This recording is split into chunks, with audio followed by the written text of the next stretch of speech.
আপনাদেরকে রান্নাঘরে নিয়ে প্রতিদিনই আমি যখন রান্নাঘরে আসি আপনাদেরকে সাথে নিয়েই আসি। তো আজকে আমি মিষ্টি তৈরি করে দেখাবো মনোহরা। তো মনোহরা যে মিষ্টিটা আমি তৈরি করে দেখাবো আপনারা দেখে নিন, আমার মতো করে আপনারাও তৈরি করে নিতে পারবেন। মিষ্টি যদি ইচ্ছে হয় খেতে তাহলে তখনই কিন্তু তৈরি করে নিতে পারবেন, বেশি সময় লাগে না। আর তৈরি করে মোটামুটি 10-15 মিনিট হাওয়ায় রেখে দিন, তারপরে বা ফ্রিজে রেখে দিন, তাহলেই কিন্তু খেতে পারবেন। বেশি সময় লাগবে না, খুব অল্প সময়ের মধ্যে কম খরচে এই মনোহরা মিষ্টি আপনাদেরকে দেখাবো। সাথে থাকুন আর আমি যেভাবে তৈরি করছি দেখে নিন। দেখুন এখানে আমি ছানা তৈরি করেছি, ছানাটা আমি এখানে ছেঁকে নেব। ছানার জল ছেঁকে নেব। আমি 1 লিটার দুধের ছানা তৈরি করেছি। আপনাদের যতটা তৈরি করবেন সেই বুঝে দুধ নিয়ে নেবেন। আমার যে পাশে বাড়িটি তৈরি হচ্ছিল অনেক দিন আগের থেকে আপনাদের বলছিলাম, তার আজকে সেই বাড়ির গৃহপ্রবেশ, প্রচুর লোকজন, প্রচুর আওয়াজ, তার জন্য আজকে ভয়েস ওভার দিতে হলো আমাকে। ছানার জল ঝরিয়ে নেওয়ার পর এইটুকু বেরিয়েছে, তো আমি খুব ভালো করে জলটা ঝরিয়ে নিয়েছি। আর দেখুন এবারে ছানার মধ্যে খুব ভালো করে, যেমন আমরা রসগোল্লা মাখি এইভাবে চেপে চেপে, ঠিক সেইভাবে কিন্তু আমাদেরকে মেখে নিতে হবে। তো আপনাদের পরিমাণ যতটা হবে সেইভাবে আপনারা কিন্তু একটু সময় নিয়ে মেখে নেবেন।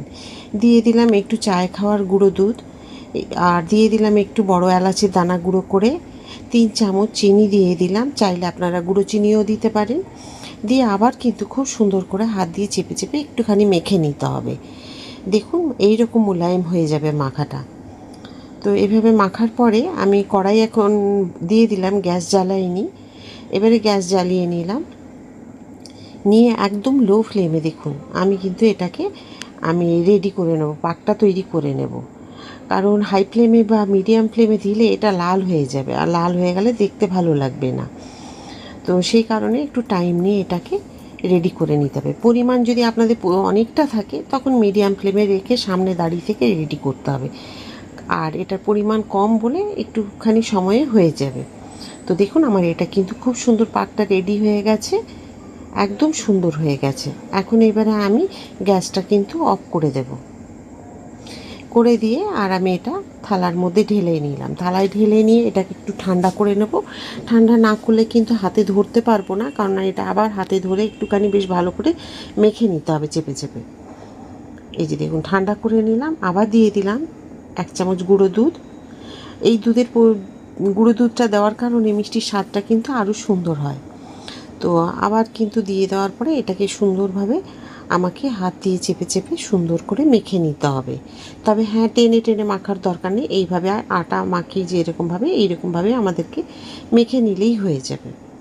ব্যাস আমার হয়ে গেছে। এবারে কিন্তু মাখাটা যদি ভালো হয় তাহলে কিন্তু এভাবে গোল গোল করতে, বলগুলো পাকিয়ে নিতে মিষ্টি অসুবিধা হবে না, একদম ফেটেও যাবে না, খুব সুন্দর হবে আর দেখতেও সুন্দর লাগবে। মাপটা আপনাদের সাইজ মতো আপনারা করে নেবেন।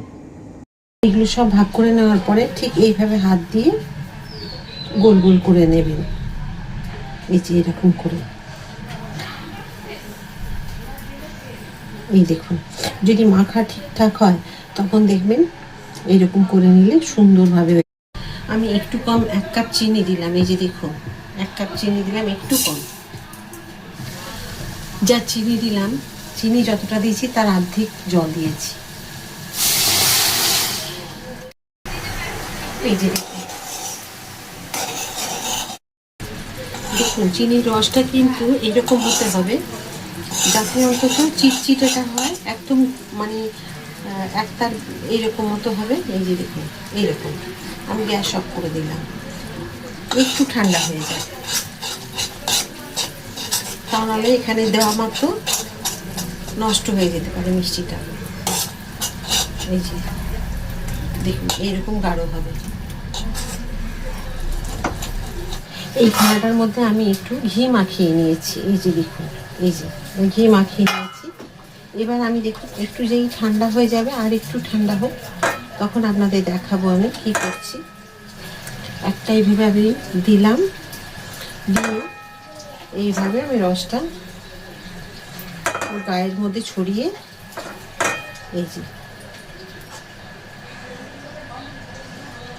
এই যে তুলবো, তুলে আমি এইখানে এর মধ্যে দিয়ে দেবো, একটু রসও দিয়ে দেবো এর মধ্যে। এই যে দেখুন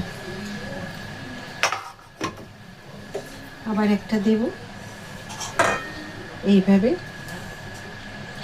যেহেতু আমাদের পরিমাণ কম সেই জন্য আমি অল্প করেছি, আপনারা যতটা করবেন সেই বুঝে আপনাদেরকে নিয়ে নিতে হবে।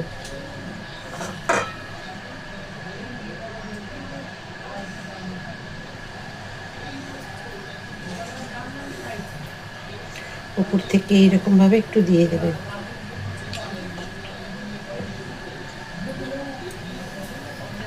আবার সেমভাবে আমি এভাবে নেব।